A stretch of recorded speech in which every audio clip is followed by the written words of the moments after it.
ये money van bank के पास से पैसे लाने और ले जाने का काम करती है। ये अपने डिपो से निकलते हैं और थोड़ी दूर चलते ही इनका रास्ता ब्लॉक कर दिया जाता है। दरअसल यहाँ पर रॉबरी होने वाली है। इस मनी वैन का रास्ता एक बड़े से ट्रक से रोक दिया जाता है। तभी हम देखते हैं कि इस ट्रक को चारों तरफ से रॉबर्स ने घेर लिया है, जो इसके अंदर कैश का बड़ा लेन देन करते हैं और उनका पैसा एक जगह से दूसरी जगह पर सेफली तरीके से पहुंचाने की जिम्मेदारी लेते हैं। यहाँ पर हम देखते हैं कि टेरी, जो एक सुपीरियर होता है, वो पैट्रिक हिल से उसके प्रीवियस जॉब के बारे में बात कर रहा होता है और कहता है कि ये तुम्हारे रिज्यूमे में बहुत अच्छा काम करेगी। थोड़ी देर में वहां पे बुलेट नाम का एक आदमी आ जाता है। वो पैट्रिक हिल की फाइल उठाता है और स्टार्ट होती है, जिसके अंदर उसे 70% मार्क जरूर लेकर आने हैं। इसके अंदर रनिंग, एक्सरसाइज और टारगेट प्रैक्टिस की जाती है। साथ ही कैश ट्रक को चलाने की भी ट्रेनिंग दी जाती है। इस पार्ट में हम देखते हैं कि एच को 70% मार्क्स ही मिले हैं, जो कि बिल्कुल बॉटम लाइन है इस जॉब को पाने के लिए। इसके बाद हम देखते हैं कि बुलेट एच को बाकी के टीम मेंबर्स से बुलवाता है। इस टीम का नाम फॉर्मूला 1 होता है। इसके बाद एच को उसके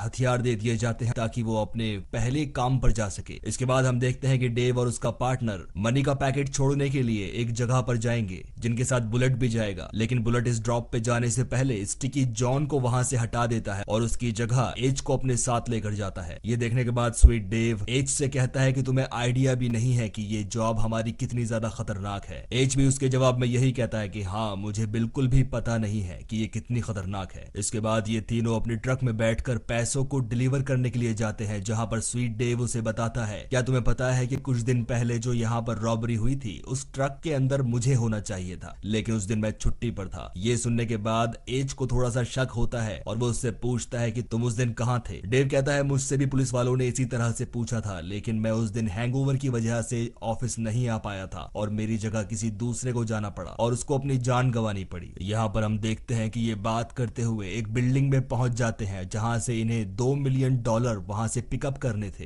इन पैसों को पिकअप करने के लिए बुलेट एच को अपने साथ लेकर जाता है ताकि वो देख सके कि एच कितना ज्यादा एफिशिएंट है इस जॉब के लिए। ये पैसे पिकअप करने के बाद वापस अपने डिपो में आ जाते हैं, जहां पर बहुत ही ज्यादा सिक्योरिटी होती है। इस डिपो में काम करने वाले को हर एक सिक्योरिटी चेक से गुजरना पड़ता है, जो कि बहुत ज्यादा स्ट्रिक्ट है। डिपो में आने के बाद बुलेट एच और बाकी के सभी मेंबर्स एक रिक्रिएशन रूम में जाते हैं, जहां पर थोड़ा सा टाइम बिताया जाता है। एच उस रूम में जाने से पहले वहां पर रखे हुए सभी एम्प्लॉइज के आईडी कार्ड्स को गौर से देखता है और उसके बाद उस रूम में चला जाता है। वहां जाने के बाद वहां पर सभी लोग इसके बारे में बात कर रहे होते हैं कि एच ज्यादा नहीं बोलता। तभी कंपनी का एक और वर्कर वहां पर आता है और एच से उसके बारे में जानने की कोशिश करता है। वो पूछता है कि तुम इससे पहले कहां पर जॉब किया करते थे। एच कहता है कि उससे पहले मैं ऑरेंज डेल्टा सिक्योरिटी यानी कि यूरोप के अंदर जॉब किया करता था। इसके बाद एच अपना कन्वर्सेशन वहीं पर खत्म कर देता है और उस एम्प्लॉय से वहां से जाने के लिए कहता है, जिसके वजह से उसको बहुत ज्यादा बुरा लगता है। वो उसके बारे में और भी ज्यादा शक करने लग जाते हैं। इसके बाद हम देखते हैं कि एक दिन एच, बुलेट और डेव कहीं पर पैसों की डिलीवरी देने के लिए गए थे, जो कि बहुत थोड़ा सा अमाउंट था। लेकिन वहां पर बुलेट को हॉस्टेज बना लिया जाता है, यानी कि बंदी बना लिया जाता है और उसके बदले में उनके ट्रक के अंदर रखे हुए $2 मिलियन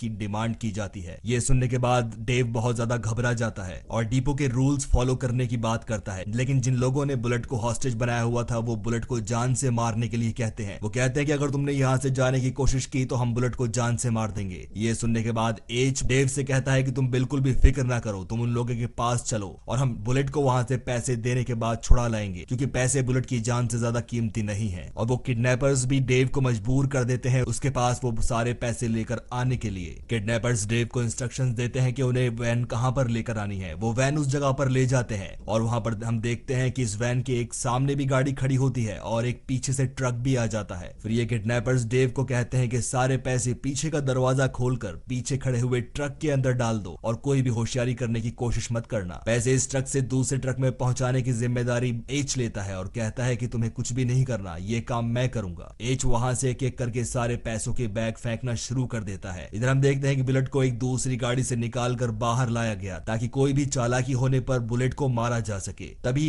एच उन पैसों के बैग को फेंकता हुआ एक बैग उस गाड़ी से बाहर फेंक देता है, जिसकी वजह से किडनैपर्स बहुत ज्यादा परेशान हो जाते हैं। उसमें से एक किडनैपर निकालकर उस पैसे के बैग को वापस ट्रक में डालता है, लेकिन जैसे ही वो बाहर आता है, एच बड़ी चालाकी से अपनी गन निकालकर उसको शूट कर देता है और बाहर आने के बाद नॉर्मल तरीके से, बहुत काम तरीके से एक एक करके उन किडनैपर्स को शूट करना शुरू कर देता है, मानो ऐसा कि वो बहुत बड़ा एक्सपर्ट हो। उसका निशाना एक भी बार नहीं चूकता और उन किडनैपर्स के बॉस का पीछा करते हुए एक वेयर हाउस में जाता है। वो वहां पर पूछता है कि बताओ तुम किसके लिए काम करते हो। वो उसको उल्टा जवाब देता है, यानी कि उसे कुछ भी नहीं बताता और एच उसे वहीं पर शूट कर देता है। तभी बुलेट और डेव पीछे से आते हैं और ये देखकर हैरान हो जाते हैं कि आखिर किस तरह से एच ने पूरे गैंग का सफाया कर दिया। दूसरे सीन के अंदर हम देखते हैं कि एच को पुलिस इंटेरोगेट कर रही है कि उसने किस तरह से इस गैंग का सफाया किया, क्योंकि उसकी शूटिंग स्किल्स बहुत ही ज्यादा शार्प थी। एच उसके जवाब में यही कहता है कि सिर्फ प्रेशर में आने के बाद मेरा एम बिल्कुल निशाने पर लगा, इससे ज्यादा और मैं कुछ भी नहीं कह सकता। इसके बाद एच को एक वीडियो क्लिप दिखाई जाती है जिसके अंदर मूवी के स्टार्टिंग में दिखाई गई रॉबरी को दिखाया जाता है और उसके बारे में एच से पूछा जाता है। एच इस क्लिप को देखने के बाद बहुत ज्यादा परेशान हो जाता है और कहता है कि मुझे इसके बारे में कुछ भी नहीं पता। एच वहां से उठकर बाहर आ जाता है, जहां पर उसका सीनियर उससे कहता है कि इतने बड़े इंसिडेंट के बाद हमारी कंपनी की पॉलिसी है कि तुम डेस्क जॉब करोगे, यानी कि तुम फील्ड में 1 महीने तक नहीं जाओगे, क्योंकि डिप्रेशन की वजह से लोग गलत फैसला ले लेते हैं। इसके जवाब में एच कहता है कि क्या मैं तुम्हें डिप्रेस लगता हूं? तभी वहां पर कंपनी का ऑनर आ जाता है और वो एच की बहुत ज्यादा तारीफ करता है और इसी के साथ साथ वो सीनियर से कहता है कि हमें ऐसे ही लोगों की जरूरत है, तुम एच को डेस्क जॉब नहीं दोगे बल्कि उसे फील्ड में भेजोगे ताकि हमारा पैसा सेफ रह सके। तभी हम देखते हैं कि वो पुलिस वाले जो एच से बात कर रहे थे वो अपने सीनियर को फोन करते हैं और वो इससे कहते हैं कि ये वही है जिसकी तलाश ब्यूरो पिछले 25 साल से कर रही है। इस पर उनका बॉस कहता है कि तुम उसे कुछ भी नहीं कहोगे, उसे वहीं पर ऐसे ही रहने दो, ये जानते हुए भी कि ब्यूरो इसकी तलाश पिछले 25 साल से कर रही है। अगर यहाँ पर कुछ उल्टा हो जाता है तो डिपार्टमेंट की बदनामी होगी। इनका सीनियर इनसे कहता है कि ऐसा कुछ भी नहीं होगा, वो पैसे के लिए वहां पर नहीं गया है, तुम उसे वो करने दो जो वो करना चाहता है। अगले सीन में हम देखते हैं कि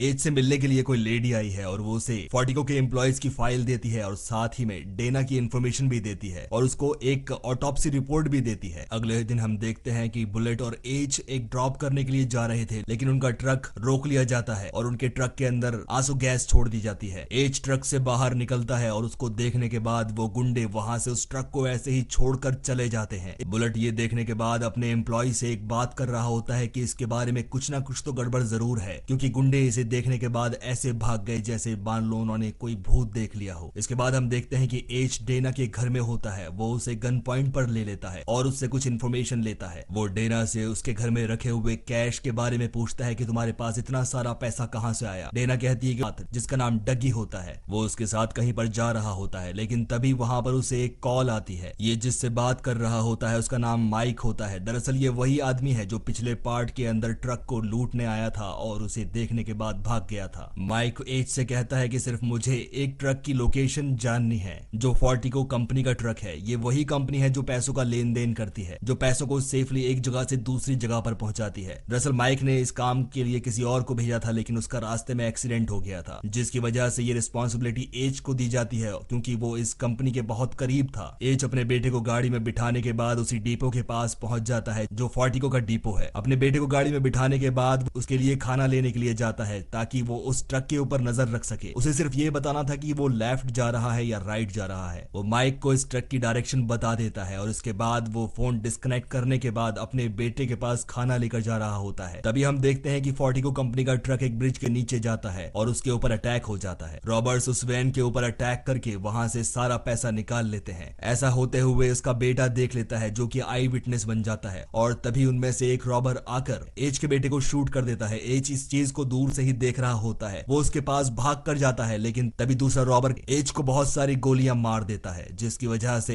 एच जमीन पर गिर जाता है और गिरने के बाद एच उस रॉबर का चेहरा देख लेता है, उसकी आंखों को पहचान जाता है। इस इंसिडेंट के अंदर एच के बेटे की जान चली जाती है, लेकिन एच जिंदा बच जाता है। इसके बाद हम कॉन्टेक्ट्स के जरिए एक नकली आइडेंटिटी बनवाता है जिसमें उसका नाम पैट्रिक हिल होता है और इसी के साथ साथ वो डगी यानी कि अपनी बेटे की पोस्टमार्टम रिपोर्ट भी निकलवा लेता है। इसके बाद हम मूवी का वही सेकंड पार्ट देखते हैं जो घोस्ट स्प्रिट के नाम से जाना जाता है, जहां पर एच फोर्टिको कंपनी के अंदर इंटरव्यू देने के लिए आता है और बाकी की स्टोरी तो आप जानते ही हैं। यहाँ पर अब हम मूवी काम किया करते थे और वो अब चोर बन चुके हैं। इनके हेड का नाम जैक्सन होता है और यहीं पर वो आदमी भी होता है जिसका नाम जैन होता है और इसी ने डगी यानी कि एच के बेटे की जान ली थी। ये एक बड़ी चोरी का प्लान बनाते हैं जो कि वो कंपनीज इनकी टारगेट होती हैं जो कैश को एक जगह से दूसरी जगह पर ले जाती हैं और इन्हीं डकैतियों के दौरान इन्हें फोर्टिको के अंदर एक लीड मिलती है जहां पर इन्हें पता लगता है कि एक ट्रक के अंदर $2 मिलियन को लेकर दूसरी जगह पर जाया जा रहा है और तभी हम देखते हैं कि ये चोरी को ये बताता है कि वही वो आदमी है जो इन सभी चोरियों की खबर जैक्सन और उसके आदमियों को पहुंचाता है। दरअसल दरअसल मैं भी उसी टीम का मेंबर हुआ करता था और बहुत लंबे टाइम से मैं फोर्टिको के अंदर जॉब कर रहा हूँ ताकि इन सभी चोरियों की खबर जैक्सन और उसकी टीम तक पहुंचाई जा सके। बुलेट एज से बड़े ही प्यार से उसका साथ देने के लिए कहता है। दरअसल एज को इस इंफॉर्मेशन की बहुत लंबे समय से इंतजार था। एज उसका साथ देने के लिए तैयार हो जाता है। बुलेट एक सीक्रेट जगह पर उस ट्रक को ले जाता है जिसके अंदर पैसे होते हैं, जहां पर उस ट्रक के अंदर कुछ चोर उसके अंदर छुप कर बैठ जाते हैं और इसके बाद वो डिपो में आ जाते हैं। डिपो में आने के बाद ये इस ट्रक से बाहर निकलते हैं और उस डिपो के अंदर जितने भी वर्कर्स और सिक्योरिटी गार्ड्स थे उन्हें हॉस्टेज बना लेते हैं। लेकिन हॉस्टेज बनने से पहले एक वर्कर अलार्म बजा देता है जिसकी वजह से पुलिस को यह खबर लग जाती है कि डिपो के अंदर डकैती हुई है और बाकी के सिक्योरिटी गार्ड मौका पाते ही इन लोगों के ऊपर जो यहाँ पर पैसा चुराने आए थे इनके ऊपर हमला कर देते हैं, जहां पर बहुत हैवी फायर होना शुरू हो जाती है। लेकिन जॉनसन की टीम इनके ऊपर बड़ी आसानी से काबू पा लेती है क्योंकि जॉनसन की टीम ने high quality bullet proof armour डाले हुए थे। इधर हम देखते हैं कि एज को पहले से ही बंदी बनाकर एक जगह पर डाला हुआ था। वो मौका पाते ही कार्लोस यानी कि उन थीव्स के ऊपर अटैक कर देता है और उसका बॉडी आर्मर उतार कर खुद पहन लेता है, जिसकी वजह से वो अब ठीक उन्हीं की तरह दिख रहा था। इसके बाद हम देखते हैं कि बुलेट अपना असली चेहरा सामने दिखाता है और डेव और डेना को मार डालता है। अब हम देखते हैं कि बुलेट, जैक्सन और जेन ही जिंदा बचे हैं, लेकिन जैक्सन को फायरिंग के दौरान गोली लग गई थी जिसकी वजह से वो बुरी तरह से घायल हो चुका है। इसके बाद ये इस डिपो से निकलते हैं और बाहर पुलिस की गाड़ियों को चीरते हुए रोड पर चले जाते हैं, जहां पर ये गैराज के अंदर जाकर पनाह लेते हैं। लेकिन जेन उसके हाथ से बंदूक छुड़ाकर उसका गला काट देता है। इसके बाद हम देखते हैं कि बुलेट और जेन वहां से सारा पैसा लेकर उस टनल के जरिए एक गाड़ी के पास पहुंचते हैं और उस गाड़ी के अंदर सारा पैसा लोड करते हैं। लेकिन जैसे ही बुलेट अपनी गन निकालकर जेन को मारना चाहता था उससे पहले जेन बुलेट को मार डालता है और सारा पैसा लेकर